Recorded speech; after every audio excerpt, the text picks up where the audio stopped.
Listen to your favorite shows live and on demand 24/7. Download the 77 WABC mobile app now.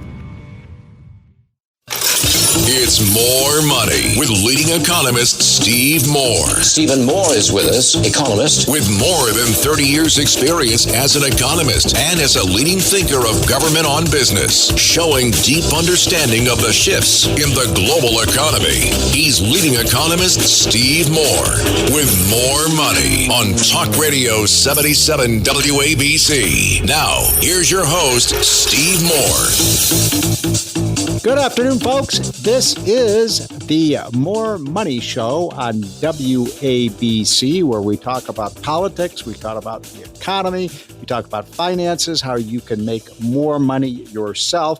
So pleased that so many of you join me every Saturday afternoon from 1 to 3 p.m. Our show was so popular that a month or two ago, John Catsimatidis said we need to make this a 2-hour show. So it's not the More Money Hour, it's the More Money 2 hours. And we're just so thrilled to be doing this. I have my producers with me today, Jackson and Ava, and they will do the hard part. I get the fun part of sitting in front of this microphone and talking to you about the issues of the day. I hope you're all having a wonderful summer. I, as many of you know, live in the swamp of Washington, D.C., where it has been in the mid to late 90s and humid. So it's been a tough stretch, but at least I think the end is near for this incredible heat wave. By the way, these forest fires, I don't know if you're following it, folks, out west in Canada and parts of California, they are emitting more carbon into the atmosphere than virtually all of the energy plants. So maybe this is just my idea, okay? Maybe instead of shutting down American energy, we could find better ways to manage our forests so that we don't have these fires every year. I think this is the third year in a row we've had catastrophic fires of, hundreds and hundreds of thousands of acres of trees and wildlife destroyed by these fires. We need to do much better forest management. This is not rocket science to me about how we could better protect our forests. As I said, if you're concerned about global warming and carbon dioxide in the atmosphere, there's nothing worse than forest fires. Burning wood emits so much of this stuff in the air. So meanwhile, the left wants to shut down our power plants. They want to shut down our air conditioning and our gas stoves and our gas cars, but they won't do anything about the forest fires. In fact, the left has been, they lived under a doctrine for many years, these crazy environmentalists have called, let it burn. If this is nature, just let the forest burn. And I was in Denver about a week ago. And Denver is not near the epicenter where these fires are, but it was incredibly misty and cloudy from the haze of these fires. So it's really affected so much of the cities and states on the West Coast. So I feel my heart goes out to those people because it's a tough thing to deal with. But if you're concerned about climate change, we have to do something about these forest fires. And maybe that should be a higher priority than Janet Yellen going over to these international conferences and telling people how much she cares about the environment. And on that subject, I'm going to do a little potpourri this morning to start the show off. I've got to tell you that the Janet Yellen last week went over to Brazil near the Amazon, where they had a G20 meeting. These are the 20 muckety mucks from the big developed countries like the United States and Europe and Britain and Russia and so on. And they talked about how much they care about making a just society and how we got to save the planet and all of these things. And Janet Yellen gave this speech, and it was pretty remarkable. And I have to apologize to my audience because I said at the time that Janet Yellen was appointed to be Treasury Secretary just a little over 4 years ago that I think it was roughly 4 years ago. I said, "Don't worry, Janet Yellen will be a real reasonable person. She's going to be the voice of sound economic policy over at the White House." And I'm very reassured by her pick. I got to tell you, folks, I've been in this business for 40 years. I've rarely been as disappointed with someone in power as I have Janet Yellen. This woman has completely drunk the radical green climate change agenda. And so she gives this speech in front of all the leaders of the world and all the NGOs and all the, environmental groups and so on, establishment. And she says it's going to take, I'm trying to remember, $3 trillion, I think it was, $3 trillion a year, $3 trillion a year for 25 years to reverse climate change. $3 trillion, $78 trillion. I didn't say billion. I didn't say million. $1 trillion. By the way, I think, these numbers are so big, our eyes glaze over.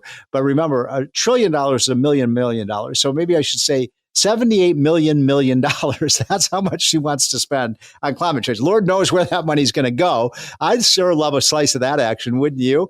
Can I have $1 million of that, please? I know that's just a small slice of your $78 million. Of course, that money would just go right into the coffers of the Democratic Party and the radical green environmental groups. And I don't think $78 trillion probably do anything to change the temperature of the planet, but it sure would enrich these liberal groups and these liberal politicians.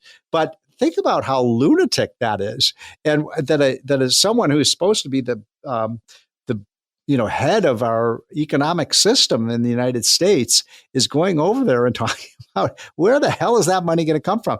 By the way, for $3 trillion, which is what she wants to spend next year, we could alleviate all poverty in the world. We could alleviate all hunger. We could start, finding cures for virtually every disease, from cancer to heart disease to MS to Alzheimer's and Lou Gehrig's disease, and all of these things we could solve. And instead, she wants to give the money to these scientists who are going to study climate change. It is so preposterous that to this day, I'm still surprised that a rational person, or someone who used to be rational, would come out with such an idiotic idea. And if you want to bankrupt the world, that would be a good way to do it. But then she also said, hey, we need to create a more just society. So every country basically has to raise their corporate tax rates. I'm like, what?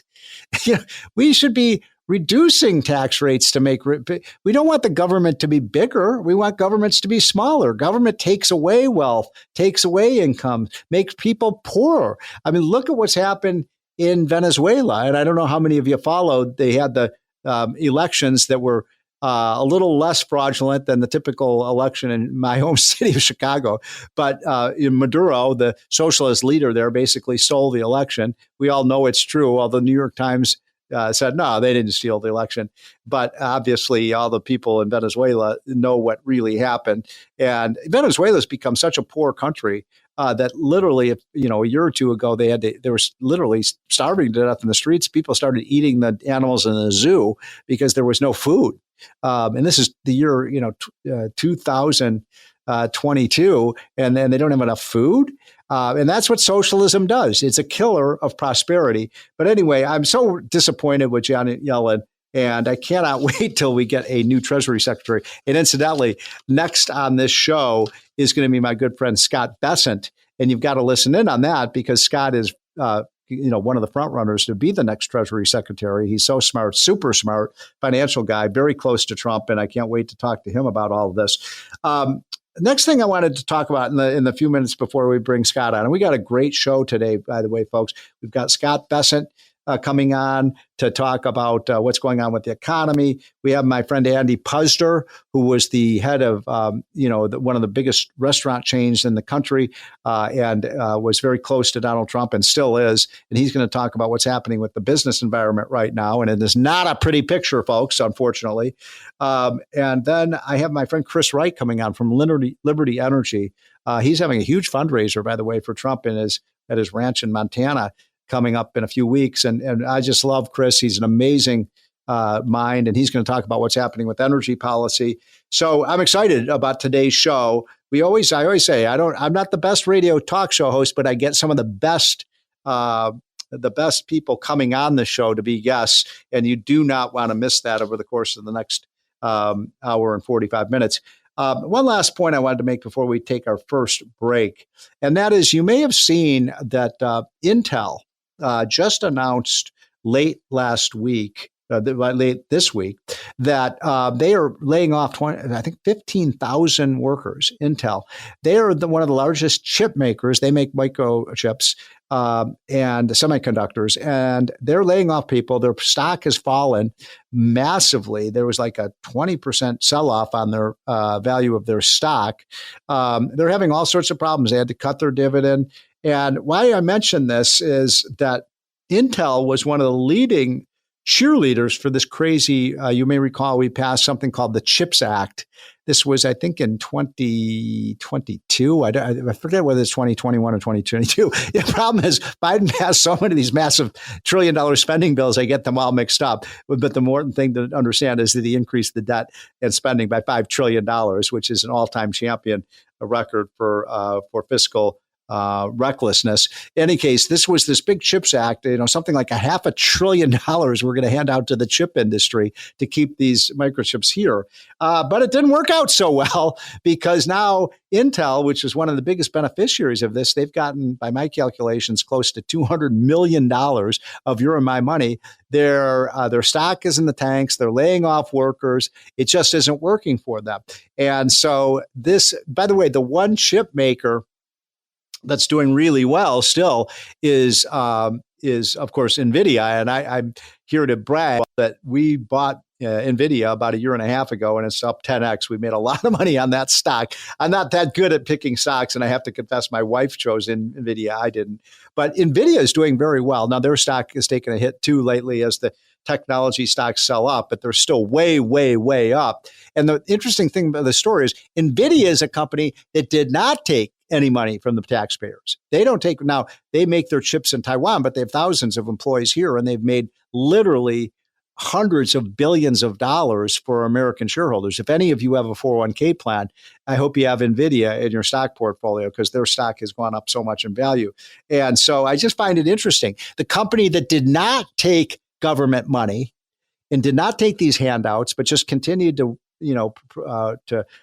provide and produce for the market, that company is doing really well. The companies like Intel and Samsung that took all this government money, they are, facing very tough times, and their stocks are in the tank. So that tells you that we should never, never, never have the United States government give money to corporations. I am against corporate welfare. I'm against industrial policy. The government is terrible at picking winners and losers. Remember Solyndra, which lost several $100 million. That was a sure thing, Obama told us, Solyndra, the solar company, except it went out of business. And then there was Fisker Auto. That was, they're going to make all these electric batteries. They're the car of the future. They got money from the government. Guess what? They closed down. I want the government to stay the hell away from business. We need a low flat rate tax and then let the companies compete. Let's not have the government try to, these politicians don't even know what they're talking about when it comes to business. They've never run a business. So the idea they can pick winners and losers is absolutely crazy. So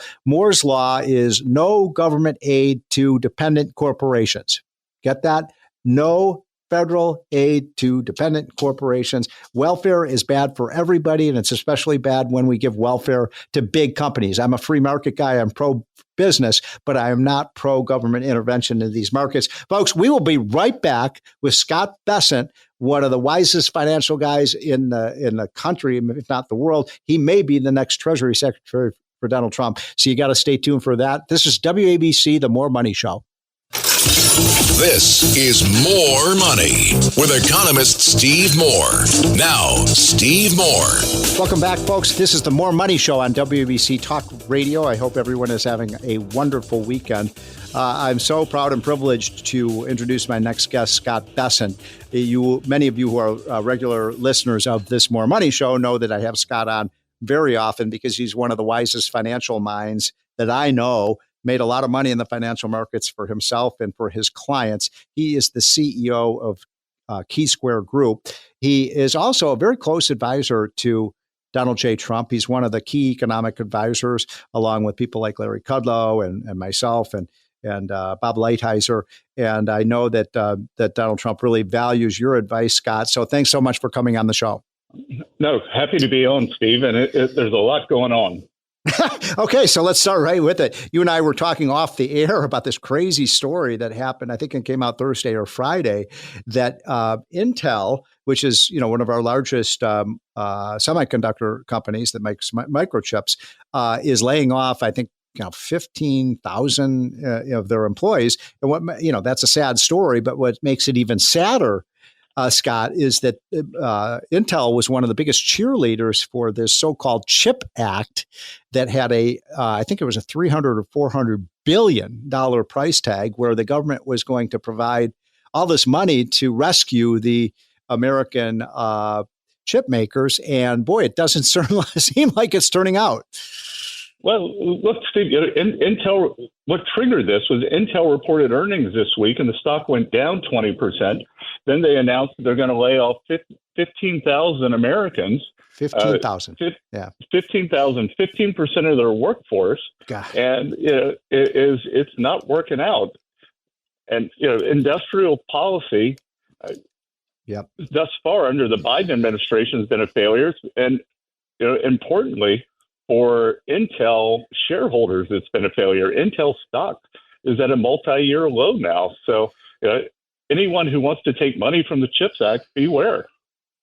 I couldn't agree with you more. And in fact, the one company that continues to do really well, although all the technology stocks took a hit this week, but I was telling my audience that my wife picked NVIDIA about a year and a half ago, and that's up like 10x or something like that. But what's interesting is now they make their chips I think it's in Taiwan, but they they employ thousands of people in the United States, and they've made literally hundreds of billions of dollars of wealth for their shareholders, and yet they have not taken a penny of this taxpayer money.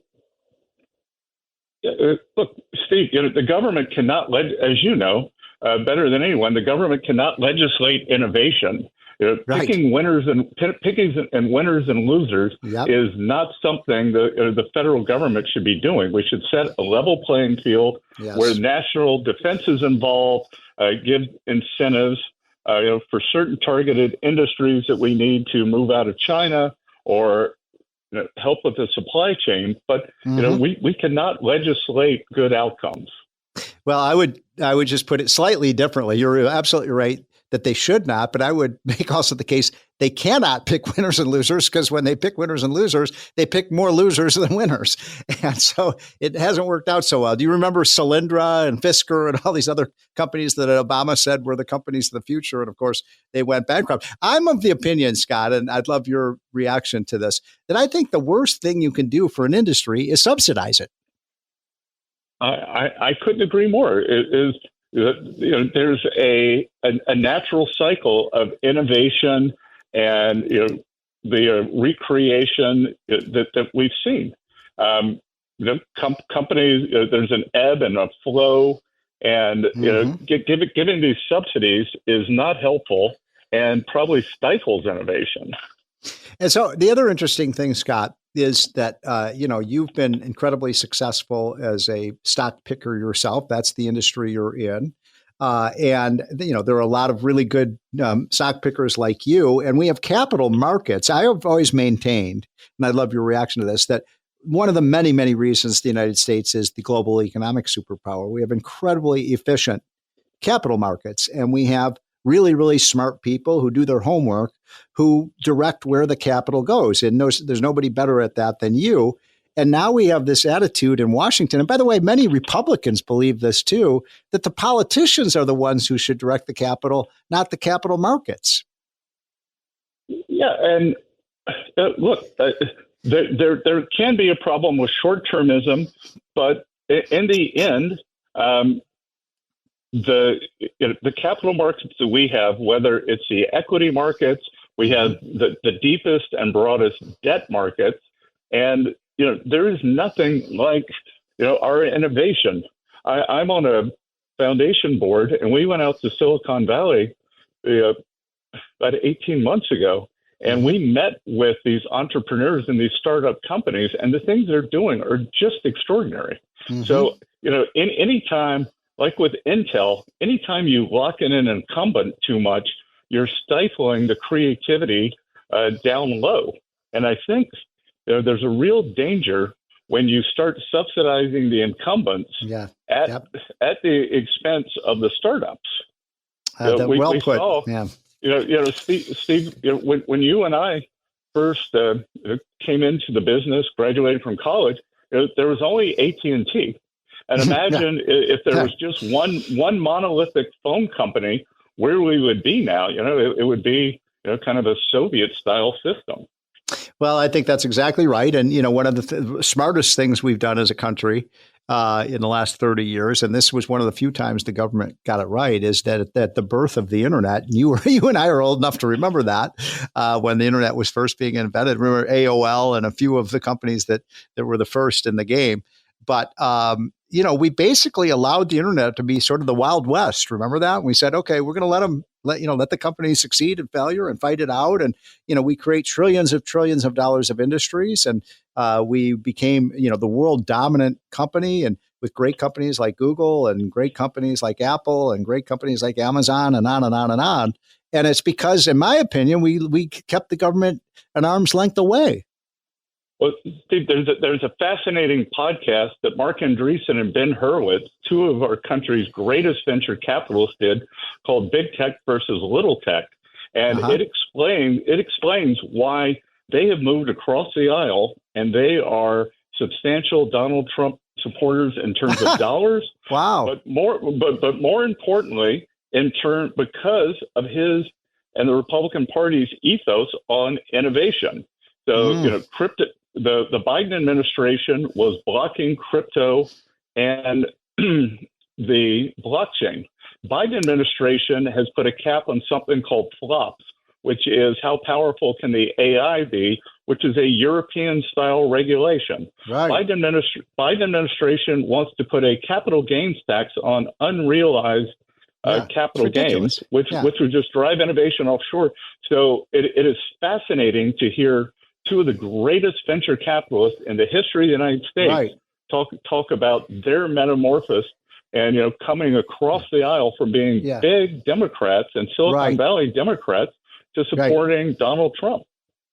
That is a fascinating story because, when at the early stages of the internet age, most of those people were Democrats, and they didn't like Republicans too much. And I see that all the time, people kind of coming over to our side because we do believe in free markets and freedom, and we don't want the government sticking their finger in everything. So that's a great development. Well, Scott, we saw a big sell-off in the market on Friday.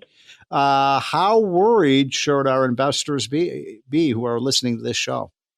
Well, Steve, I'm calling this the Kamala crash, and I'm calling it for three reasons. One, I think this is the chickens coming home to roost on the Harris-Biden economic policies. They have spent 7% deficits to GDP, which we've never seen when we weren't at war, weren't in a recession. So that has crowded out a lot of private industry. Two, Jerome Powell, Janet Yellen tried to turbocharge the economy in the fourth quarter of last year, but they did it too soon. So now the tank's out of gas, and we're going into the election. They thought that they could keep the stock market and the economy going through, in kind of a central planning way through November 5th. And it looks like kind of August 5th, the rubber's met the road. And we're getting two things have happened. We're getting a downshift in the market, but we're also getting some very bad economic numbers. And when you think about the context of these economic numbers, they're especially ominous because 50% of the jobs being created, 50, are direct government jobs. Another 25% are government adjacent, healthcare and education. So the third thing I would add, now the aggregate numbers, it's been my hypothesis, and our firms have invested based on this, that the bottom 50% of Americans have been crushed over the past 2 years. And now I think this is like showing up in the aggregate numbers. And what I can really tell you, Steve, is that what's been holding up the consumption number. And at the end of the day, the U.S. is a big, closed service economy. And what's been holding up the service numbers is the top 10 and 20% of Americans account for 40 or 50% of consumption. Mm-hmm. They have been spending their stock market and real estate gains. Right. They're feeling Right. fat and happy because Yellen and Powell have levitated those gains. And if we get a continued stock market sell-off, my firm estimates we've lost about $3 trillion in equity value. Whew, that's a lot. Just in the past. That if the high-end consumer starts feeling what the low-end consumer did, Yeah. we could really start flashing red pretty quickly, and it could be an ugly fall for the Democrats. Yeah, I was talking to my wife last night, and she was flipping through a magazine, and she was showing me all these handbags, these custom handbags, and she said, "Just guess how much this costs." And I don't know anything about handbags. I don't know, $500. No, try $12,000 or for a handbag. And I think it's a sort of conspicuous consumption of the very rich. But if you start to see those losses and they start cutting back on that spending, that's going to reverberate throughout the economy. Well, it's really going to reverberate throughout the economy. And for my firm, I have my quarterly investment letter coming out. And you were very complimentary about my career, but at the end of the day, I'm just a kid from South Carolina who's been very lucky.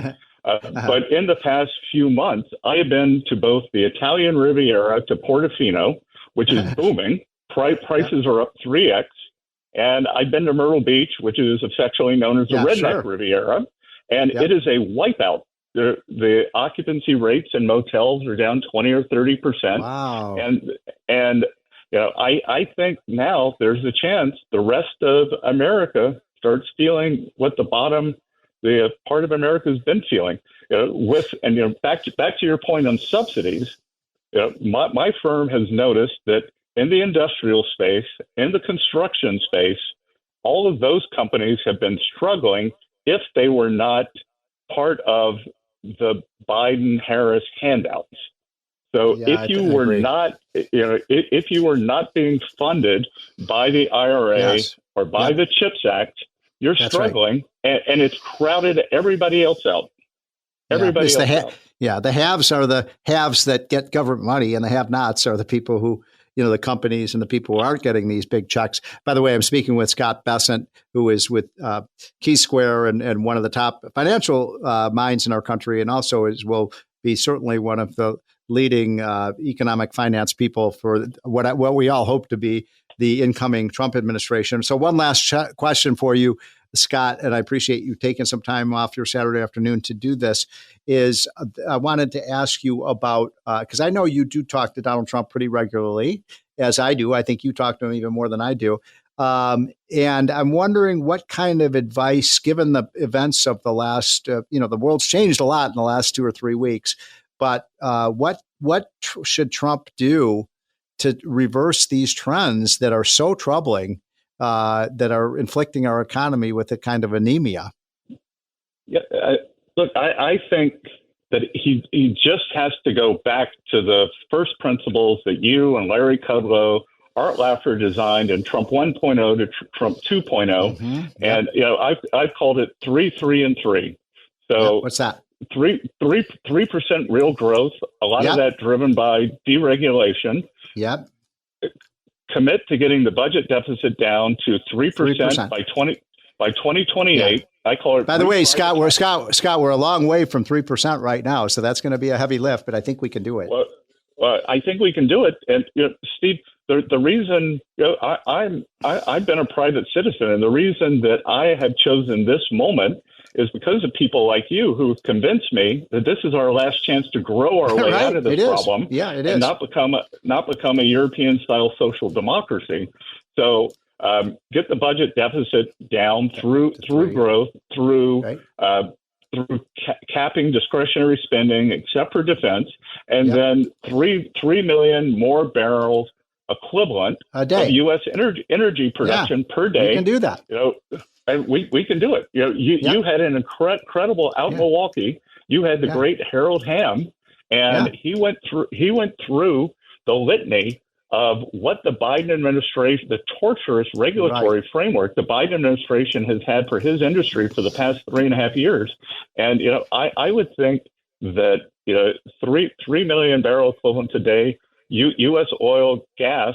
We can get prices under control, and we won't have to offer subsidies to get foreign companies to move here. The subsidy will be cheap energy.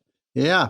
By the way, I completely agree with you. We can produce 3 million more barrels of oil a day if we just get rid of the Biden regulations. And think about that at $80 a barrel, that's $240 million a day that the United States would be producing. Scott Bessent, you are the best. Thanks so much for joining on this Saturday afternoon. We will be right back, folks. This is the More Money Show on WABC. This is More Money with economist Steve Moore. Now, Steve Moore. Welcome back, folks. This is the More Money Show on WABC Talk Radio. I was so thrilled to have on Scott Bessent. Keep an eye on this guy, folks. He is going to be a very high-level decision maker in the Trump administration when Trump wins, and I do think he's going to win. Like, I'm not buying into the Kamala hype right now. If you look at her record, and I'm not going to get into this because most of you know this, you're smart people because you listen to WABC and you listen to the More Money Show. But this is I call her Kamala the Chameleon because she just changes her colors with whatever the public mood is and whatever the political consultants to tell to tell her to the position she should take. It's almost as if she has no principles at all, right? Because they're completely malleable. They are bendable to whatever position is popular at the moment. Look, folks, that's not leadership. I mentioned earlier that this is the woman who was in charge of our border. And of course, she failed that test miserably. And when she was Attorney General of California, she was in charge of controlling crime, because when you're the Attorney General of a state, you're the chief law enforcement officer in the state. And look up the numbers, folks. Crime absolutely soared when Kamala Harris was Attorney General because they didn't prosecute criminals because they're pro-criminal. They're pro-crime. They think it's that the criminals are criminals because of racism and thisism and thatism and because of white privilege. They've made up all these excuses for why crimes are being committed. But I've got a few minutes before I bring my next guest, John Fund, who's one of the top political analysts. And we're going to talk more about this. So I wanted to just point out something related to this issue of who does Donald Trump stand for, and how are minorities and women going to vote in this election? Because I think ultimately women and Hispanics and blacks will decide the outcome of this election. I really do. And I keep hearing over and over again this Democrat mantra that Donald Trump is a racist. I'm sure you've all heard this. He doesn't like black people, doesn't like Hispanic people. He wants everybody to be white. He believes in white privilege and so on. And so I looked at some of these statistics that came up, and we have this. I want everyone to go to the publication we've just put on our website at unleashprosperitynow.com. So if you go to unleashprosperitynow.com, we have put up a chart book, which is free. You just download it for free. I want you to download this, folks. I want you to download it. I want you to send it to your friends, to your colleagues, to undecided voters, because this is just a side-by-side analysis of what happened when Trump was president with the economy and what has happened with Joe Biden and Kamala Harris in charge. And by the way, Kamala Harris will simply continue with the Biden policies. She's embraced these policies. She actually thinks these policies have worked. So if you actually believe these policies have worked, why would you change them? I think you're just going to get Bidenomics times 2 in terms of the speed by which they move the country in this left-wing direction.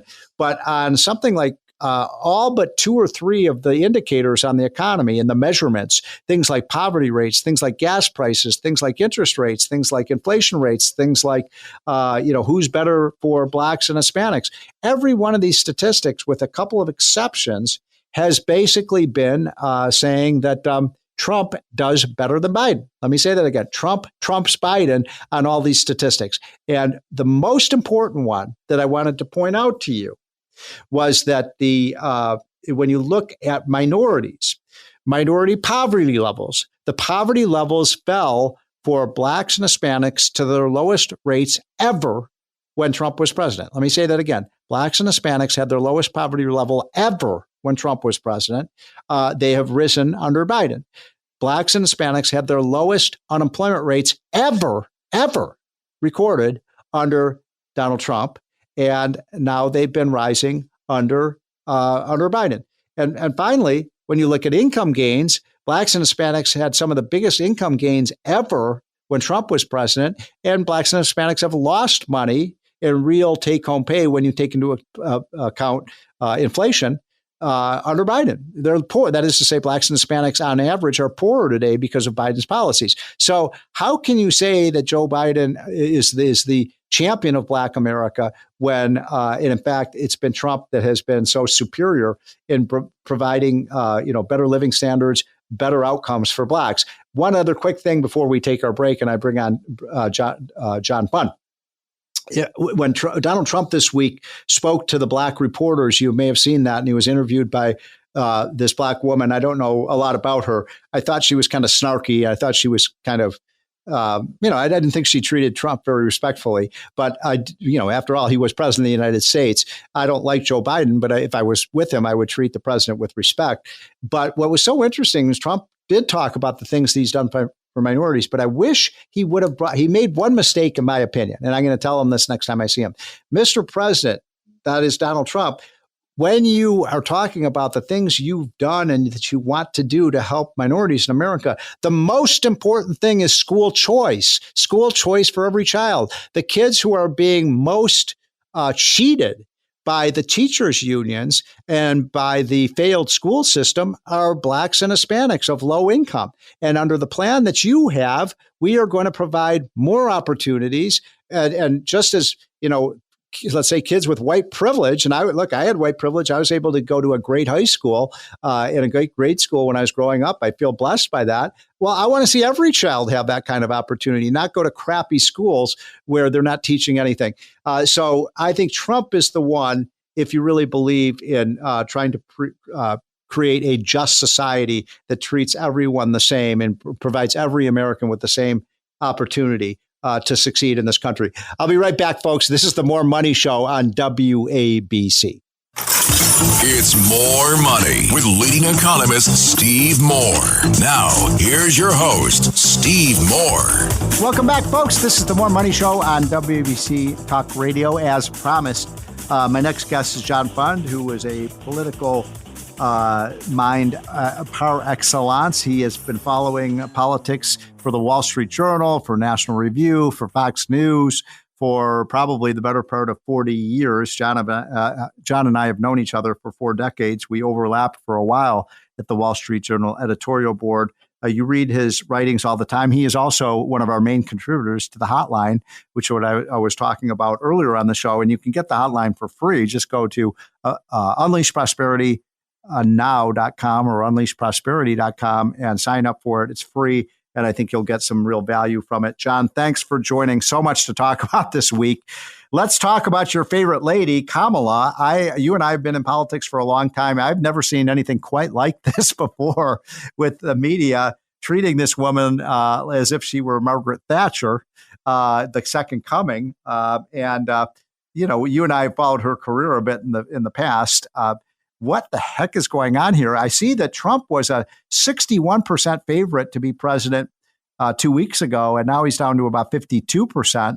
So how do you see this? Have you ever seen the press so biased before? No, this is a new low for the press. Remember, until about 2 months ago, Kamala Harris was viewed like, the Phyllis Diller of American politics. She was zany. She was, said most inappropriate things. Right. Nobody thought she'd been a succcessful vice president. Nobody. Yeah. By the way, John, the polls showed that she was like the least popular vice president in modern times. So that all of a sudden now she's some superstar. Well, certainly when you get wrapped in this mantle of, she's the second coming. She's, I think the only person who's gotten better press is probably, probably the Olympians who have been doing so well for the United States. But I have to say, this is a sugar high and she will come down to earth because remember, she hasn't said anything that's been unscripted in 2 weeks. The one time she did was last night when the hostages came home, and she and Biden were both equally inarticulate. Biden was mumbling and she had a word salad answer. That was the only time that she'd actually said something that wasn't printed in front of her. Well, it's so funny you should mention that term word salad, because that really, for people who don't know exactly what John is talking about, she'll have these sentences that are incomprehensible.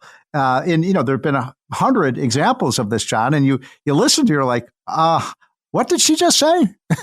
Well, remember, it could be a calculated strategy, Steve. Remember, she is so liberal and so radical that if she actually were to answer questions clearly, people would recoil by how extreme she is. Right. So maybe she's decided it's better to be completely understood than it is to actually tell people what she thinks. So, John, you've covered California politics for 4 decades. You came up with Ronald Reagan, and so you know a lot. There's a lot about her California experience that those of us who are not from the West Coast. Go ahead. Let me tell you the most important thing about Kamala Harris's background. Yeah. It's not whether or not she was Indian or black. Forget that. That's a sideshow. The real answer is that she's never actually lived and experienced real America. Why do I say that? At a very young age, her parents divorced and her mother took her to French Canada, Montreal, where she grew up speaking French. Then she comes back to the United States and she goes to Howard University. But after Howard University, her entire career, her entire life has been in a small triangle with San Francisco, Berkeley, and Oakland as the apexes. Wow. Those are the 3 most unrepresentative cities in the country, and I can say that because I'm from San Francisco. Right. These people are crazy. She has never. It's not that she's. Of course, she was born an American, but she hasn't lived in any part of America that understands the heartland, mainstream values. Right. She is a dyed-in-the-wool radical because of where she was marinated in radicalism. So she was let's see, just trying to follow her political career. So she was how San did she? Francisco district attorney. Okay. Then she narrowly won the attorney general's race. Yes. And she was kind of lifted. How did she get to become attorney general? Is that the system basically said she's next, or how did that happen? No, she ran in a competitive primary, and she had the support of the San Francisco Democratic machine. Oh, I see. Okay. Gavin Newsom, Jerry Brown, Nancy Pelosi, right. The big heavy hitters in San Francisco. She was their candidate. And so that's how she got it. Yes, and then after 6 years, she ran and became senator for 4 years. Hold on, John, time out. So I want to, you're going too fast. So she's attorney general, and at that time, as I look at some of the statistics, crime kind of ran out of control when she was AG. So what does she have to say for herself for record as AG? That she was a prosecutor and she put a lot of people behind bars. Unfortunately, many of them were just for marijuana violations. Oh, jeez. Right. But she was, so you're saying she was tough on crime or what? She's an opportunist. Right. You can argue her record any which way you want. But the bottom line is when Proposition 47, which said that you're going to remove felony convictions from shoplifting up to $950. In fact, you're not even going to prosecute shoplifting under $950. That's one of the most disastrous things that's ever happened to California. It's led to all these smash and grab, flash mob, robberies. She refused to take a position on that. And in fact, there's a repeal of Prop 47 on the ballot in California this November, and she's refused to take a position on that. So the bottom line is, when the chips were down, she was AWOL. Now, the first time I really started paying any attention to Kamala, frankly, was when she ran for president in 2020.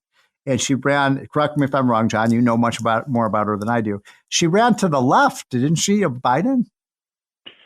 I think on some issues she ran to the left of Bernie Sanders. Oh, wow. So that didn't work out so well. I was surprised that she was as bad a candidate as she turned out to be. I remember Tulsi Gabbard really hit her hard, and it was like a TKO.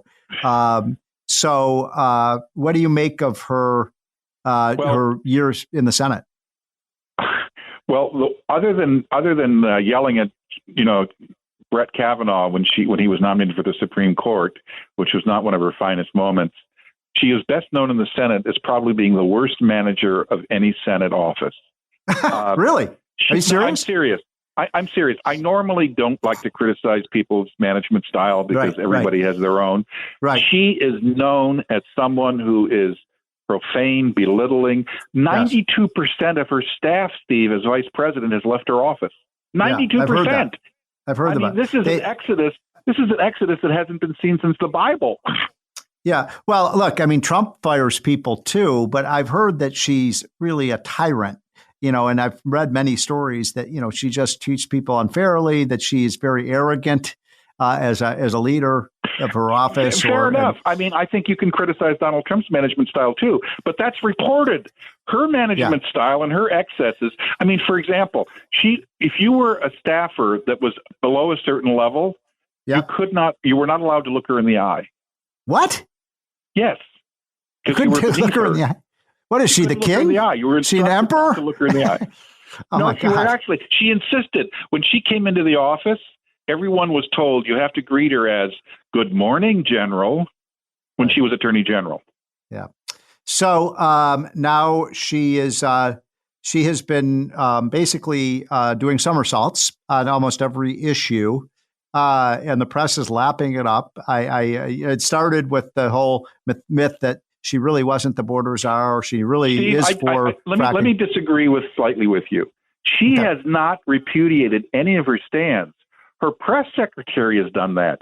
He is not on camera saying, "Oh, really? No. Everything she has said." Her press secretary puts out statements saying Kamala Harris will not ban fracking. She never says it. How sincere is that? Wow. So, folks, this is something that is news to me. By the way, folks, I'm talking to John Fund. You all know him from his years at the Wall Street Journal, his years at the National Review. He has been a regular on Fox News and Newsmax, one of the smartest political minds I know. So she's soaring, and you think it's a kind of a temporary honeymoon, or is she going to just dance to the White House? If Donald Trump gets his act together and focuses on her record in her own words, she will come back down to earth. If he does get distracted and he allows the media... was distracted. I didn't like John when he said she wasn't black and she, these kind of little foolish criticisms. I think he should go after her for a record, not these other lifestyle things. Let me disagree partly with you. Okay. Kamala Harris's entire career is identity politics. Yes. If you practice identity politics as the reason that you get appointed to offices like vice president, you're going to have to expect some criticism. I think Trump handled it clumsily, but believe me, if you go on to look at chat rooms of both Indian Americans and Black Americans right now, this is all over those chat rooms because it's not whether she's Indian or Black. It's how authentic she is and how cynically she's used it at points in her but career. John, I take your point, but I just don't think that Trump should be making that case. I think others should. Now, the problem is he's the only one who gets the attention. That's the problem. So we've got 2 minutes left, John. And I really appreciate you taking some time on a Saturday afternoon. You've been following the VP sweepstakes, and it looks like it may be down to Shapiro, the governor of Pennsylvania, and this governor of Minnesota. I forget his name. Walz. He's not. What's his name? Tim Walz. Tim Walz. So what do you know about these guys? Shapiro has a reputation as a moderate Democrat. In reality, when the chips are down, he runs. He said he was for charter schools and for school choice and educational opportunity scholarships, but then he refused to fight for them and wouldn't include them in his budget. And as far as I'm concerned, he's AWOL when it comes to education reform. I think he's a pseudo-moderate.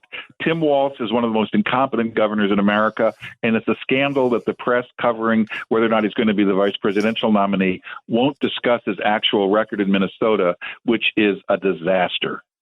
So you think that if you were Kamala and you had to choose between those two, it sounds like Shapiro would probably be the safer. Well, she's pick. apparently gone to the Gaza wing of the Democratic Party and told them, if I pick Shapiro, you better shut up and not complain right. and protest in Chicago. And apparently they've agreed to that. So I would say he's the odds-on favorite. Okay. Thank you, John. That's John Fund.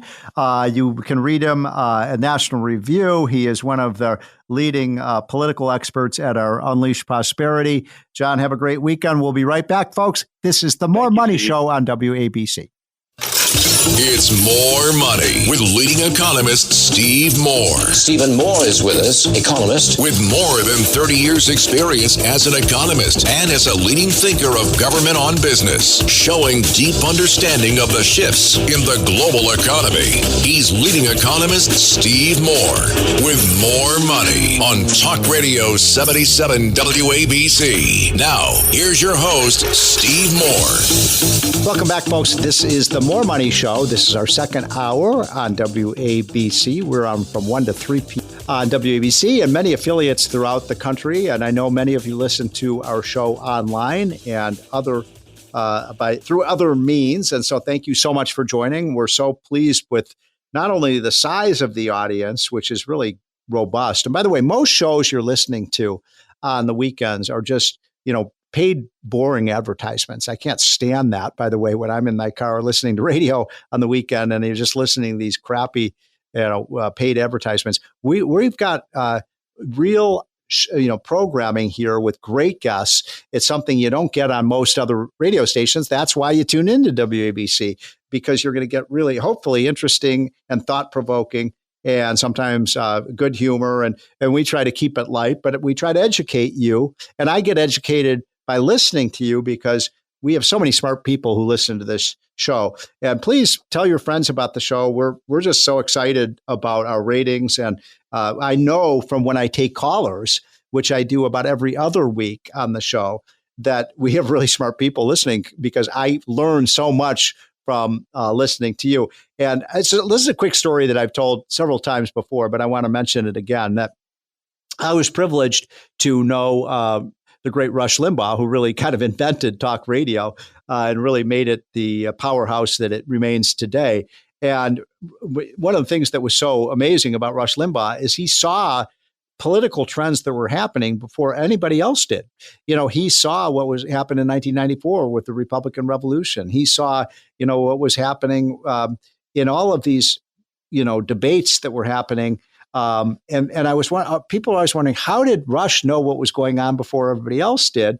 Nobody in Washington seemed to have any idea about, these kind of seismic trends like the Trump phenomenon. And the reason, in my opinion, that he could see these trends before anyone else did is, what did Rush Limbaugh every day? He spoke to real people. He not only were real people listening to him, but he took callers every day and he learned from what the callers were telling him about what's happening on Main Street America, not in, Wall Street and not in the swamp of Washington, D.C. And so I feel so lucky when I'm able to talk to you all directly and take your comments and concerns and criticisms. I like it when you tell me when I get it wrong, because as my wife will tell you, I get things wrong all of the time. And so I wanted to remind people that if you're listening to the show and you like the content of the show, and I always say we have great guests, I'm not always the greatest radio talk show host, but we put out a publication that is absolutely free. It costs you nothing. There's no advertising. It is just a product that I put out with my friend, John Fund and Phil Kerpen and a lot of other really sharp reporters. And we put out something called the Hotline. It is called the Unleash Prosperity Hotline, and it is free. And it is an email we send out every morning, 5 or 6 little bullet points. I guarantee you can read this in 5 minutes. I'm not asking you to read War and Peace or anything like that, or even, some long article. They're very short. They're very important messages that you need to get.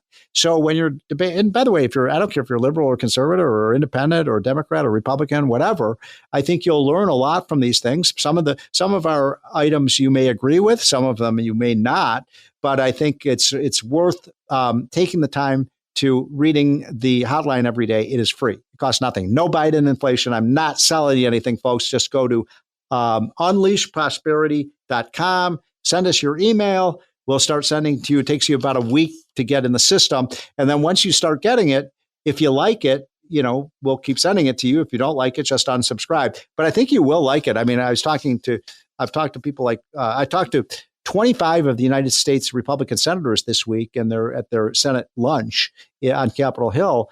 And they, I think 8 or 10 of them came up to me and said, Steve, I read your hotline every morning. So we get people from Fox News, the Wall Street Journal, we get governors, we get senators, we get advisors to the president who are listening and also reading this. And I want you to get it as well. Now, one of the items, we had some fun items in the hotline this morning, and this week. And I want to relate to you some of these because I think some are kind of humorous, but they're also serious as well. One of them is this whole debate about Kamala Harris and plastic straws, because as many of you may recall, it was Kamala Harris who was one of the leading advocates for getting rid of plastic straws. Now, let me say as an aside, I cannot stand going into restaurants that do not provide plastic straws. I cannot stand paper straws. You take 4 sips out of them, and then you can't sip out of them anymore because they've disintegrated. And, this just drives me nuts. I drink a lot of iced tea. I drink a lot of soda. And so I like to drink it out of a straw, and I can't do that because of this idiotic thing that's, I don't know, what are they saying? That this plastic straws pollute the environment. They cause whales and dolphins to die, which is all ludicrous. And so we have an interesting item in the hotline, excuse me, that shows that plastics, that when you compare wind turbines, which is what the left wants, more and more wind turbines cause 4,000 times more plastics in landfills and in the oceans than do plastic straws. 4,000 times more plastics gets emitted into an environment by these crazy wind, because the wind turbines only have a life of a few years, and then we have to dispose of them. And my God, our landfills are going to be filled with decrepit windmills. And so I say, get rid of wind turbines first, and then let's get rid of the plastic straws. But first, let's get rid of every wind turbine, because they provide they produce 4,000 times more pollution than do these little plastic straws, which I think are pretty harmless. So that is one of my lessons of the day. Another one that I think you'll find interesting is that for the first time this week, this is not interesting. This is actually a sad story. This is not something to laugh at. It's something to be incredibly concerned about, because nobody seems to be concerned about it in Washington. They just whistle Dixie and keep doing what they're doing. But the national debt just went up over $35 trillion. I don't know. When I came to Washington 40 years ago in 1984, I'm a lot older than you all think, the national debt was $1 trillion. And we were so depressed by that. I mean, my God, how could a great country like the United States borrow $1 trillion in 1 year? Here we are 40 years later, we're borrowing we have a $35 trillion debt. We're adding $2 trillion into a year. In other words, we're in this vast ditch. And you know what we're doing? Every day that Biden and Kamala Harris are in office, they dig deeper and deeper into the ditch. Now, I'm not here to tell you Republicans are going to do much better. I really can't with an honest face. I don't have my fingers crossed right now. I don't think the Republicans are much better on this, because all politicians love to play Santa Claus. I'm first to admit it, and I know for my Democratic friends who are listening to this who say, oh, the Republicans don't have a very good record on balancing the budget either. And you are right. You are right. The Republicans are pretty bad on this stuff too. And so, but I'm concerned about it. I think if we continue down this road, I'm an economist, I'm a finance guy. I'm going to just tell you, I've said this 100 times on this show, but we're going to have a financial crisis that's going to be extraordinarily painful to our children and our grandchildren if we don't do something about this now. And I don't think there's a single program that Kamala Harris has talked about eliminating. Not one. We have thousands and thousands and thousands of programs in Washington. Surely she could come up with maybe 100 programs we can live without. Nope. All she wants to do is tax the rich. She said, we're going to get out of this by taxing $35 trillion. That is an absurdity. The other one that I found was really interesting is this story about I think the 5,000 to 6,000 IRS agents who did not pay their taxes or cheated on their taxes or just filled out the tax forms incorrectly. 5,000 to 6,000 of them. Now, these are the people who are auditing us, right? These are the people who are coming after us, sometimes with guns. The IRS, that agency has hundreds and hundreds of guns, and they have a kind of almost an armament, and they're cheating themselves on the tax forms, and they're not filling out, they're not paying their fair share. Now, here's my point. There's only two ways that can happen. One way that could happen is if they're just tax cheaters and they're using their position at the IRS to game the system. Or the second option is they don't understand the tax system any better than we do. When I sign that document that says I filled out my tax form honestly and paid my honest amount of taxes, I'm kind of lying to the IRS because I don't actually know if I can't figure this damn thing out. I do the best I can. I try to pay my honest amount of taxes, but I couldn't tell you whether I've actually done it correctly because it's so damn complicated, which is why we need a flat tax that's simple, postcard return. But my point is, if even the IRS agents don't understand the tax code or else they're cheating on it, we got a big problem in this country. And by the way, if you cheat on your taxes as an IRS agent or a federal employee, you are supposed to be fired from your job. Out of those 5,000 to 6,000 people who have cheated on their tax forms among the IRS agents, only 100 of them have been fired. I think there's a big problem with that. Okay, folks, we will be right back. This is the More Money Show on WABC Talk Radio. I hope you're having a wonderful Saturday afternoon, and we will be back in 1 minute. This is More Money with economist Steve Moore. Now, Steve Moore.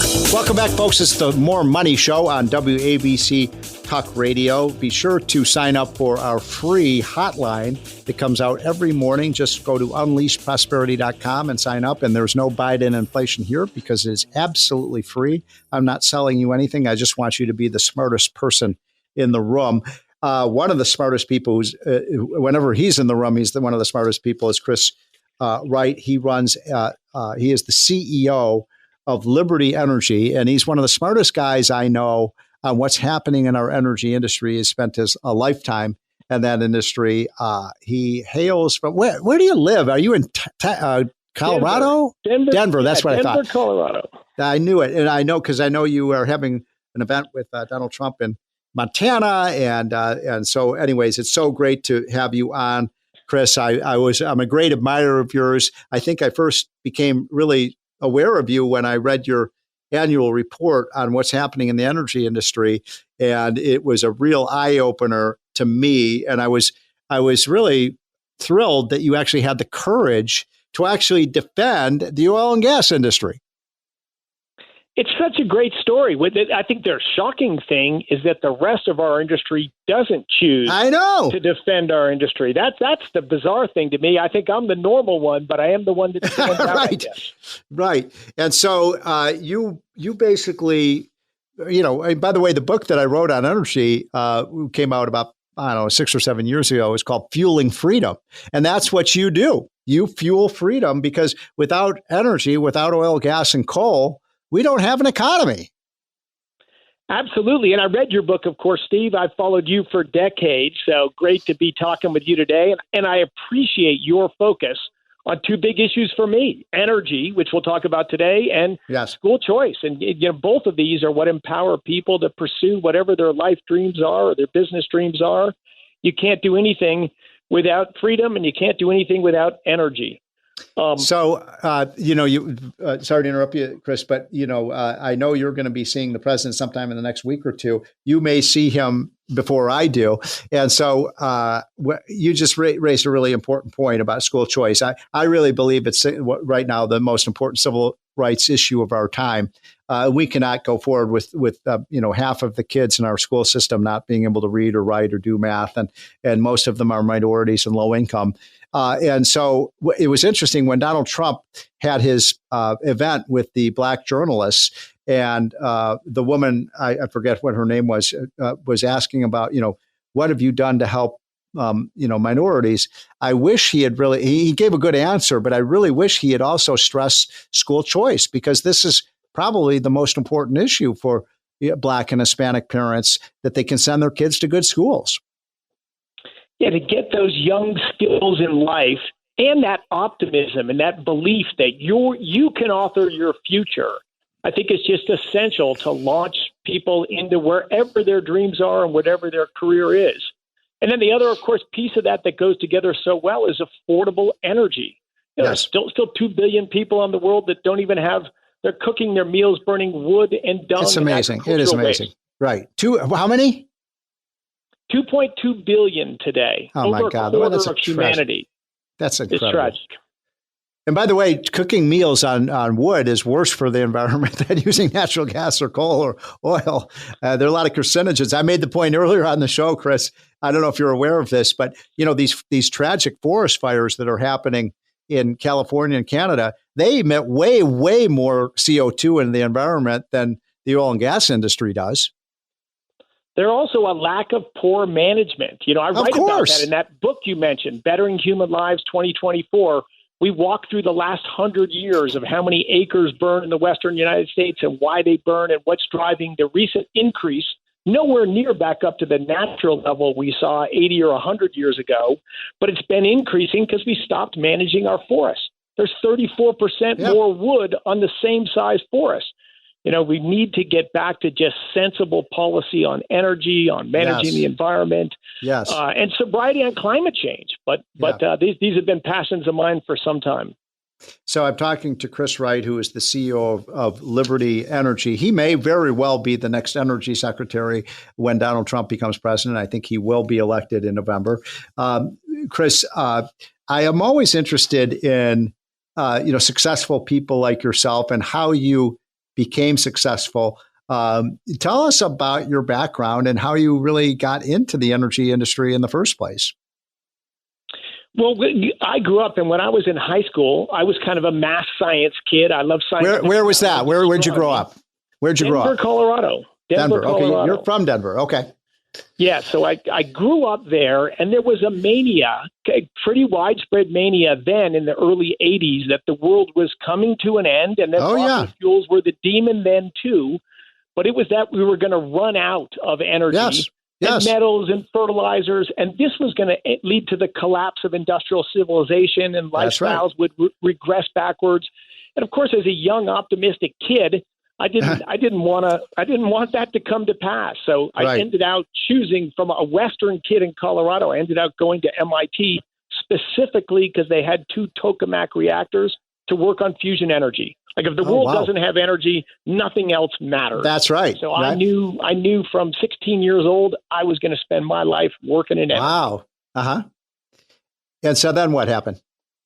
I quickly realized I didn't have the patience for big science. I love it. It matters. But I had a summer job at Honeywell, and I worked in a 9-person team, which was great. And I saw that Honeywell had the bell curve. They had some great people, some average people, and some not so great people.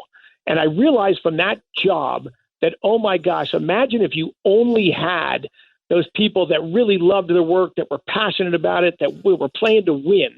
And so I decided then and there I would be an entrepreneur. And the last time I worked for a company with more than 10 employees that I didn't start and run was that summer when I was 19 years old. Wow. So I have been a career entrepreneur in the energy space, mostly in oil and gas, but also involved in nuclear, also involved in geothermal.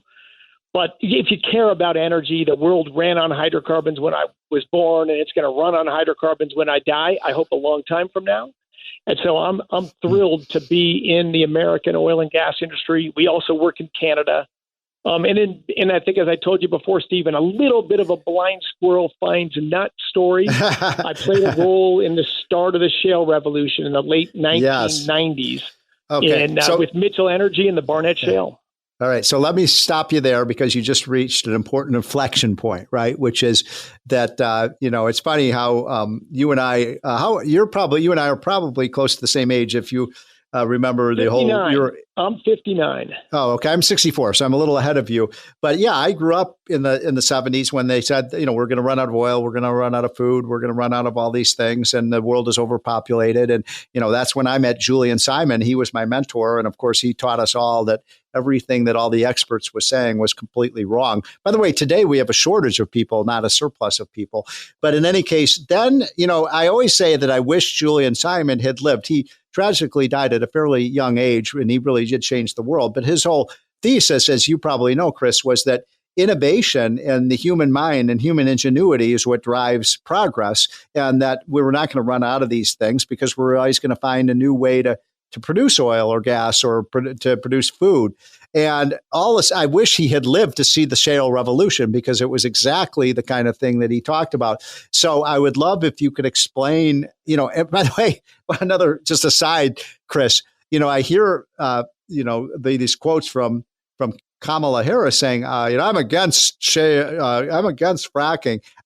Chris, I don't even think she knows what fracking is. I really do. I bet if somebody said, what's fracking? She would have no idea what we're even talking about. So can you explain how this shale revolution happened? Yes, and I'm also a big Julian Simon fan and have been since I was young. I love contrarians that are honest, that follow the data, and if it turns out the public opinion is wrong, well, don't go with it. Julian. By the way, sorry to interrupt, Chris, but he was my mentor, and I worked with Julian for 10 years, and I'm so proud of that. And do you know what the name of his autobiography was? No, and I never met him. Against the Grain. Oh, perfect. Well, that defines him. Yep. A quick shout out to Bjorn Lomborg. If you read his Skeptical Environmentalist, a great book from 23 years ago. He started out believing all the other things. Yes. He wanted to prove Julian Simon wrong, and he dove into the data and realized Julian Simon was right, and he changed his own viewpoints and went from there. So, why should our audience not be afraid of fracking? The audience should not be afraid of fracking because it's actually producing oil and gas with a much smaller surface footprint. So we're impacting much less land than traditional oil and gas drilling. In fact, it uses much less wells as well. My state of Colorado, it's had booming production. We're the 5th largest oil producer in the country. Our politicians don't want to talk out loud about that. But we have massively less oil and gas wells in Colorado today than we had 15 years ago when the shale revolution started. Wow, so we've plugged and abandoned 3 old legacy vertical wells for each new shale long horizontal wells.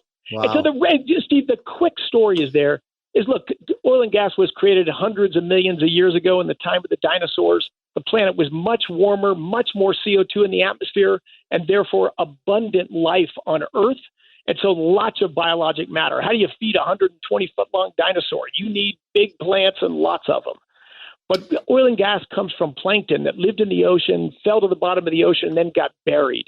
And if it got buried in really impermeable, fine-grained shale, it got sealed up, and it didn't decompose with oxygen like things normally break down. It got sealed in these cases. And then over 100 million years, as those rocks got buried deeper, high pressure and temperature broke down this biologic matter down into oil and gas. Wow. And so that's where most of it is trapped, but you can't get it out of that. So naturally, a little bit of it seeps out and it floats upwards. Underground rocks are full of water. So it floats upward and then gets trapped somewhere. And you see a little geologic bend and you drill, you cross your fingers. And if you hit oil, well, you're the Beverly Hillbillies and you move to California. Right. And if you don't, you're like most people. Finding oil and gas was very hard throughout all of human history. What we do with shale is it's not hard to find it. We're going into the rocks where it was produced. It's been there for 100 million years. We know where it is, but we just came up with some technologies to create large networks of underground plumbing made out of water and sand that allow these like impermeable, like tombstone rocks to liberate oil and gas. And in 15 years, we turned the United States from the largest importer of oil on the planet to a next net exporter, and the largest importer of natural gas to today the largest net exporter of natural gas. So this has really changed the economic and geopolitical situation of the United States, and super proud to be part of it. And there's a lot of room to run. I am here with my friend Chris Wright, who is the CEO of Liberty Energy and is one of the smartest guys on energy policy in the United States of America. So, Chris, I know I've only got you for a few more minutes, and this has been a real education. I've learned a lot from what you're having to say, and I think our listeners have too. So thank you very much. Now I'm hearing people say what they said 30 years ago. We're running out of energy again. And even some of my friends in the energy industry say, well, the shale revolution is kind of coming to an end. What do you say to that? Nonsense. Absolute nonsense. Okay. And what it is, Steve, it's just that static view. The technology we have today and the fields we're drilling in today, well, we've drilled almost half of the locations, so therefore it's only going to be another half. The Permian Basin is the biggest one, right? Below the formations we're producing oil and gas from, there are many other formations full of oil and gas right below them. Will the technology be slightly different? Will it take a little innovation? Absolutely. Will the industry figure that out before they run out of the other locations? Almost certainly. I agree with you 100%. My friend, I'm so glad to hear you say that, because some of my friends, even in the industry, are saying, well, the wells are running dry. And I said, boy, I've heard that for 40 or 50 years. Let me switch subjects, if I may, for just a minute. You said you grew up as a kind of fan of nuclear energy. I've always been a fan of nuclear energy, and I wonder what you see as the future for nuclear. So, nuclear, I think, is a great energy-dense technology. You get energy whether the sun's shining or the wind's blowing 24/7 with a small amount of land. Like the future, the history of energy is getting to ever denser, more reliable, and more affordable energy sources. But we've made a detour recently for very energy-intensive, land-intensive, intermittent energy sources. This will be a blip in the history of global energy. But nuclear, I think, will have a renaissance. But it's easier to scare people than it is to reassure them. So nuclear has really been hurt by fear. But the next generation, and I'm involved with one of these companies called Oklo, small modular reactors. So instead of those giant things that take 12 years to build, these are going to be built, mostly in a factory. They're going to be built in a year. They're going to be, 15 to 50 megawatts. They're going to take a couple acres of land, and they're going to provide continuous, reliable electricity on a small land footprint. And new generation reactors using fast neutron, they can run off the spent fuel from the old reactors. So I've been hearing a lot about these new kind of micro reactors. I'm sure I don't understand them very well because I'm not a physicist, but so these small nuclear reactors you're talking about, so would they be able to provide enough electricity for a town of 50 or 100,000 people, or what? How much energy would they provide? Exactly. A 50 megawatt reactor would provide enough energy for like a town of 30,000 people. Okay, but of course, you could put 5 of these reactors right together. Right. So it's like modular. It's like Legos. You can put, but they're much less 10. They're less dangerous, right? Because you don't have these dangers of a huge nuclear meltdown with a smaller reactor. Is that? They're simpler, and they have a different cooling system. The first generation reactors, you have to actively cool them. These reactors, if you do nothing to them and everything goes wrong, they automatically turn themselves off. So we just have a couple minutes left. This has been a fascinating conversation, Chris. So the other, of course, I think the energy of the future, and I think you probably agree with me on this, is natural gas. It is, as I see it, a wonder fuel. It's everything you want in an energy source. It's abundant, it's cheap, it's reliable, it's clean burning, it's made in America. So do you think that natural gas is going to be the future energy source? It's the big story for sure. In the book, I write about what's the fastest growing energy source over the last 12 years. It's natural gas by far. Yeah. That's what's growing the energy available to the planet. And for the next couple decades, natural gas likely continues to be the fastest growing energy source. Wow. I believe demand for oil, coal, all energy, nuclear will grow in the next 2 decades, but gas is growing the fastest and the resources are immense. Yeah, and very luckily, the U.S. is just by far and away the world's largest producer today. I think we'll continue to grow our exports. And in fact, we should resource some more energy-intensive manufacturing in the United States because we have the lowest cost abundant resource below our feet. Instead of having made stuff made with coal in Asia, we can make it right here with U.S. natural gas. Last question for you, Chris. President Chris Wright, who is the CEO of Liberty Energy. Last question for you is, you've given us a great education today about how our energy system works and what I think is a very bright energy future for the country. Do you think, I know you've talked to President Trump about this, does he get it? Does he understand what you're saying? Does he support the policies you're talking about? Yes, indeed. I think he's not an energy guy, obviously, but he's instinctually pro-American energy, understands the role energy plays in the world, and the U.S. has a great advantage here. Let's make the most of it. Let's make energy more affordable for our citizens. Let's strengthen our geopolitical position in the world, and let's let American innovation continue to drive progress. No, I think he's 100% in alignment on those things, all of them. Well, I don't know if I ever told you my first meeting with Donald Trump in early 2016 when he first started running for president. And Larry Kudlow and I sat down with him for about an hour in his office in Trump Tower there in New York on Fifth Avenue. And I brought them this chart because, you were right at the sort of the start of that shale revolution. And I said, Donald, at that time we called him Donald, if you get it right, if you come in and go all in on American energy, we could be energy independent. I'll never forget, Chris, he pounded his fist on the table and said, Steve, I don't want America to be energy independent. I want us to be energy dominant. And I think I think that's where he is today, too. Yep. I don't think that perspective has changed. And amazingly, that has become the reality and could be the reality for decades to come. Chris Wright, you are a natural resource. Thanks so much for joining us. Folks, this is WABC Talk Radio. This is the More Money Show, and we will be right back. It's More Money with leading economist Steve Moore. Now, here's your host, Steve Moore. Welcome back, folks. This is the More Money Show on WABC Talk Radio. Thanks so much for joining this afternoon. I hope everyone is having a wonderful summer afternoon at the beginning of August. My next guest is Andy Puzder. Everyone knows Andy. He's a regular on Fox News. He's a regular on Fox Business News. He was the CEO of CKE, which is one of the major restaurant chains in America. He has his finger on the pulse of the labor market, probably as well as anybody I know. Andy, thanks for joining this afternoon. I'm glad to do it. Steve, always good to hear your voice. Good to be on your show. Thank you. Let's get right down to it because so much to talk about. A big employment report came out yesterday. It was disappointing. We did create jobs, but not nearly as many as we need to be creating. And we're not creating jobs in the right areas. I wonder what your big takeaway is from this jobs report.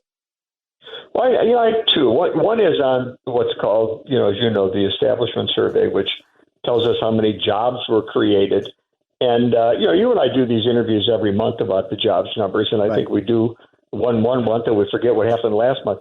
But if you go back to May, the economy allegedly created 272,000 jobs. Everybody was excited, so much better than expected. It turns out after two adjustments in June and July, it created 216,000 jobs. In June, there was a forecast that we would create 190,000 jobs, the economy would, and there was 206,000. Everybody got excited again. We beat the expectations. Well, it turns out that the economy only created 179,000 jobs, which was a miss.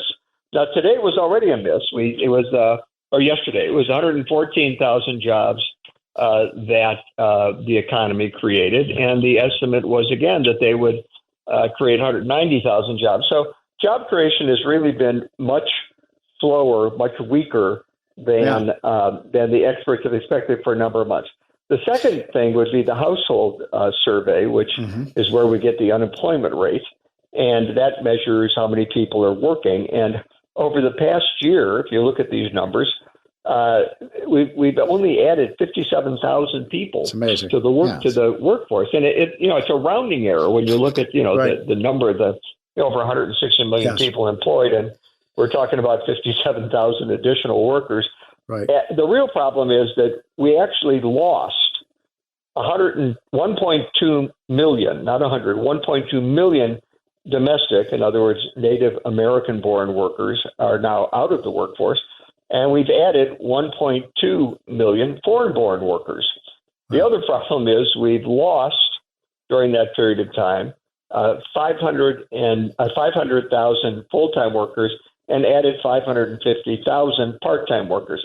So in addition to what you point out, and you do so well in that wonderful newsletter you have every morning, but as you point out, we've basically been adding jobs in government and healthcare, which is not how you create a dynamic economy.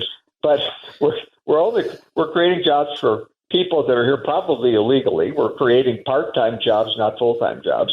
We're not adding very many workers, and we're not creating anywhere near the number of jobs that the experts are forecasting that we'll create. So it's ugly out there, and it's uglier than it looks if you just look at the top line numbers. So the economy and overall, we've had a hot economy for about the last 8 months or so, but it sure seems like it's cooling off pretty quickly. I talked to a lot of people who run manufacturing construction firms, they're on the ground in Main Street, America. And they've been telling me, I don't know if you heard these kinds of stories yourself, but that, about a month or two ago, things really started slowing down. Orders started slowing down. And, I have a friend who makes refrigeration units for trucks and things like that. And he said, it's like it's fallen off a cliff. And so that makes me worried. I don't want to see a recession. I'd love to see Trump reelected, but I don't want people to be thrown out of jobs. I don't want to see, a big rise in unemployment and people losing their incomes. But I don't know. Do you see this do you think we've reached a pivot point? Yeah, I'm hearing the same things anecdotally that you're hearing from people in the business community that, wait a minute, something's going on here. We're seeing different kind of consumer behavior, which isn't unexpected because we've got credit card debt, personal debt is as high as it's ever been, and people are defaulting on not only on credit cards but on auto loans. I think a real harbinger of where the economy is going is generally construction. Whether people are buying homes or able to sell homes. And with interest rates up and inflation continuing to eat away at people's earnings, you don't build homes if there aren't people to buy them. Yeah. And buying a home is becoming, an impossible dream. It used to be something you expected to have happen. Now people are talking about, they don't know if they're ever going to buy a home. So we are heading into a bad area. It's and you hate to see. I want to see President Trump elected as well, and obviously he's got policies that will fix this. So we get back to 2019, we'll be just fine. But you do hate to see it happen. Americans have been through so much pain and misery over the last 4 years since this Biden-Harris administration took office. You hate to see it continue, but I don't see anything that's going to stop it before the election. So you were in the restaurant business and very successful in it, and one of the interesting kind of anecdotes that people have been talking about is, you didn't you own McDonald's restaurants, but what was it? What kind of restaurants were they? Burgers, right? Hardee's and Carl's Jr. are what I ran. Right. So you know a lot about the fast food industry. And I'm just going to use McDonald's as an example that, it used to be you take a family of four to McDonald's, and it'd be $22, $23. Now it's like $40 for the Big Mac meal. I mean, it's just unbelievable, how, literally I talked to, the service workers that I work with, and they say, I can't really afford to go to McDonald's anymore. And I'm not picking on McDonald's. I mean, the CEO of McDonald's said, our costs are up by 30%. And are you seeing that throughout this industry or? Yeah, there was a survey, maybe it was a month ago now, where 76% of Americans said they now considered a fast food, quick service restaurant dinner a luxury. That was a luxury purchase, which is incredible. That's so disturbing. And it's policies. Look at California. California is probably the best example of the worst possible approach to this. They've got the second highest minimum wage in the country at $16 an hour. They've got a special unmatched minimum wage for quick service restaurants of $20 an hour. So what happened last year? Well, not surprisingly, more quick service restaurants closed in California than in any other state. 379 restaurants closed. And also not coincidentally, California has the highest unemployment rate at 5.9% in the country. At least that was the case in June. And that's well above the national average in June, which was 4.1%. So what those numbers I just gave you don't include are the number of restaurants that didn't open because people said, you know what, if I open a restaurant, I just can't make a profit. Right. Restaurants are shutting down because people can't make a profit. The jobs are going away. 379 restaurants, 25 jobs on average per restaurant. That's a lot of jobs. So, those jobs are gone. The restaurants that didn't open, the jobs are gone. And it's a spiral. And it is. The socialist approaches are just beginning to spiral that job destruction cyclone, and we're going to see it increasingly, particularly in states like California. So your good friend Joe Biden says that the reason prices are up is because of, quote, greedy corporations. What do you say to that? It doesn't make any sense. Let's say you ran a business. Let's say you ran any business. You made steel, you made widgets, whatever you made. Well, let me just stop you right there. You said, let's just suppose you run a business. Well, you're talking about people like Joe Biden and Kamala Harris and the whole Biden administration that have never run a business, so they don't know what you're talking about. Not one person in there, right? Yeah. So, but let's just pretend you ran one. If you had two competitors and they were charging really high prices, and you could undercut their business, you could steal their business, and still make a profit by lowering your prices. Right. The first thing you would do is lower your prices. So, of course. So the idea that businesses aren't lowering their prices to kind of outcompete their competitors is ridiculous, and it shows this is the Biden approach to business. It makes absolutely no sense. And look, Harris would be worse. You know, I guess at least with Biden, you kind of knew what he was doing, and people could kind of lean on him a little bit. Harris, we got no shot with Harris. She gets in there. I fear for my children and my grandchildren because the economy is going to go through a terrible, terrible phase. So one thing that we're seeing more and more of that really frightens me is that Biden and Harris, because they are kind of joined at the hip, although I agree with you, I think that Kamala is to the left of Biden. These price controls. So it's like, we're going to keep rents down by having price controls. If there's anything that almost every economist agrees on, the rent price controls would just make the situation worse, not better. But I wouldn't be surprised if they wanted, what if they put price controls on hamburgers? Well, you stop making hamburgers. If you can't make a profit at something, you don't make it. If you rent controls, this happens across the country. Right. If you implement rent controls, people that build apartment buildings will stop building apartment buildings because you control the rents, you control their profits. Nobody wants to invest their money and have somebody else control the profits, particularly not the government, where you've got people that really have no experience in government. Or particularly when you've got an administration like we have right now. But you can't control prices and expect growth. Yeah. If you control prices, you get no growth. So one last issue I wanted to bring up with you, because you're the expert and you're so great explaining this. This whole issue of minimum wage, and look, I've always said, look, if it's a modest minimum wage, maybe have a separate minimum wage for starter jobs or for teenagers. I'm okay with that. But they're talking in California, what is it, $18, $20 an hour, and there's no way these restaurants can do it. They can't produce a hamburger that people can afford to buy if they have to pay these starter workers $20 an hour. And so isn't what's happened in California an example of how crazy minimum wage is? Well, it is. It's the perfect example, because you've got, if the idea is to help workers, particularly entry-level workers, that's what makes the minimum wage, just these entry-level workers.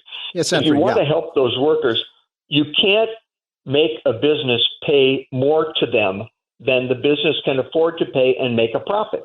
Because if the business has to pay them more than is profitable, they won't hire those people.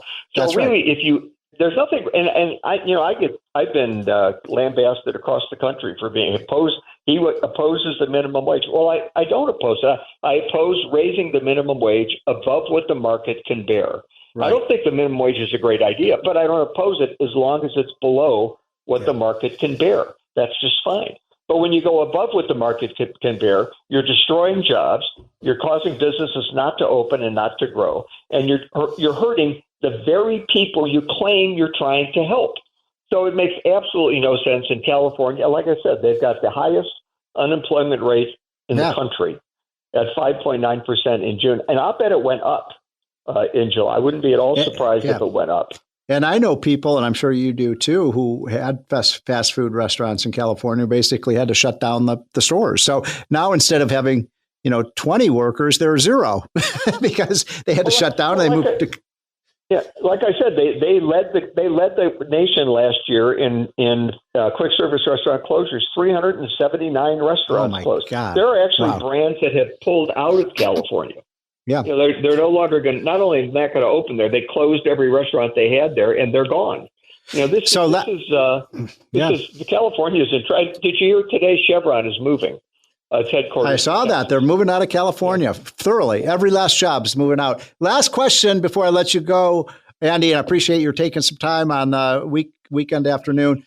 Are you pretty optimistic that if Trump gets in, that he's going to be able to turn this around? Yes.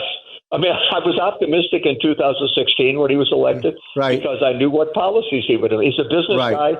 He knows what it takes to succeed. He's got great intuition. And his policies worked, and they will work again. They worked. Look, Kennedy implemented some of these policies. Reagan implemented similar policies. These policies work.